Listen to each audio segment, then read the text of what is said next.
Alright, do-it-yourselfers, today on the channel I'm going to show you how to change these angle stops here. Put on some new flanges by using some of Michael Pro's brand new wrenches. Let's get to it.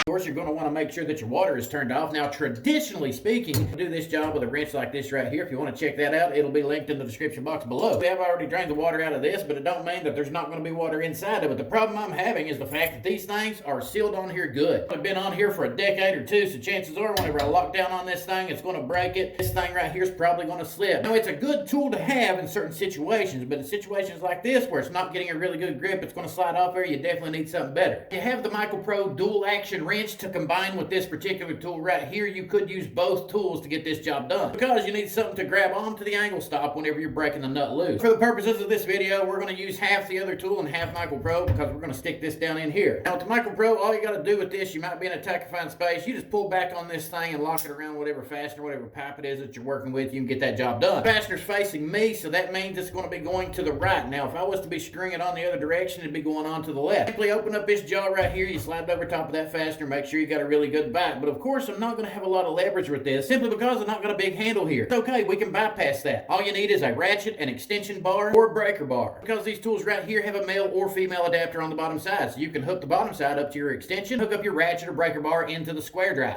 Just lock it into place like so, and that's going to give me all the leverage that I need. Be able to get on this at the angle that I want to get on it at, lock it in right here. And now I've got all kinds of extra leverage down here because I'm able to grab this breaker bar and use it. To hold this tight while I pull back on this breaker bar here, attempt to break this thing loose. Since we're changing it all together, if I get it turned all the way around here where I'm going to get a better position, I will definitely take it. Give me some room, I can twist this thing around and I can get a better angle and a better bite on the fastener. The more room you've got in situations like this, the better. And as you can see, there's still water coming out of it. Great thing about this, if you want to keep this stable, if you got enough room, you can put your breaker bar right here to hold it nice and firm. Put a small extension on the back side, that way it'll help you keep it lined up while you're prying down on it to break it loose. Now, to help break it loose, I can use this. We'll pull it off with the breaker bar, get this back in place, lock the Crowfoot back around it, and then it serves its purpose just like a ratchet. You ain't got to keep taking it on or off. Like I said, if you're in a nice tight confined space, you really cannot beat this. It makes your job twice as fast and twice as easy. Broke loose, and we got it off of there. Now here's our other problem, is getting our nut off here. Some people will just put on the new one, some of them will cut it off. And some people have the special tool to take that ferrule off here, get another one back on. But now I do want to make some room, and while that nut's still on there, I'm going to go ahead and take me some sandpaper here. Go ahead and start cleaning this copper off a little bit. You just do the same thing all the way around. Because whether you cut it or whether you're using the same hardware, whatever it is you decide to do, you definitely always have to clean up those copper lines. You don't want to leave nothing on them that's going to get in the way because it'll prevent it from sealing properly. Since I've got it as far back as I can get it, unfortunately, this is one of those things we're going to have to cut this a little bit, but you don't want to cut it too far back, and you know we ain't got that much room without having to take all this stuff off here. So we're going to be checking out and using the Michael Pro tubing cutter. All I got to do is loosen it up. The rollers are right around here where I want it at, close to that ring as I can. And right there you go. It bypasses everything that I need it to bypass. And now I'll just tighten it up a little bit, and I'll start rolling it around through here. Nice hard cutting blade on it. Should cut this with ease.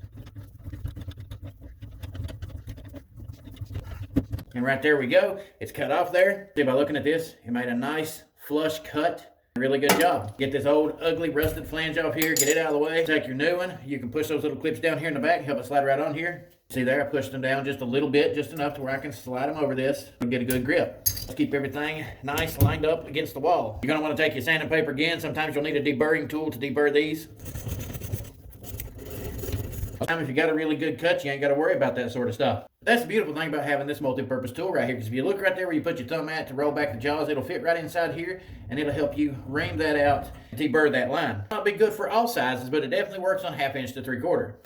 Now go ahead and get your new angle stop out of the package. Go ahead and run the nut back on here. Your ring, slide it over here. You get some of this leak lock off here. We definitely don't want this thing leaking. Right around the threads here. If you don't got leak lock, you can use plumber's tape. Works just as good. Take your new angle stop here. This is 1/4 inch turn angle stop. I highly recommend them. Be in the up and down position, because when I put the brand new faucet and supply lines on, I want it to run straight down into this. Okay, now you want to push in on this, get in the position you want it in, pull back on the nut here. It should pull the ring to it. And you start threading it on. It's threaded on to a decent position to where it's loosened up, but you want to keep it pushed back on that copper pipe. You don't want it coming back off here. You can once again take you a tool, screwdriver, something like that, stick it down inside here. It's going to help me keep it in the position I want it at. And I can hold pressure. I can push back on it while I'm tightening everything up. I'm going to use the Michael Pro here, and I'm going to lock it into place, put it right where I want it at.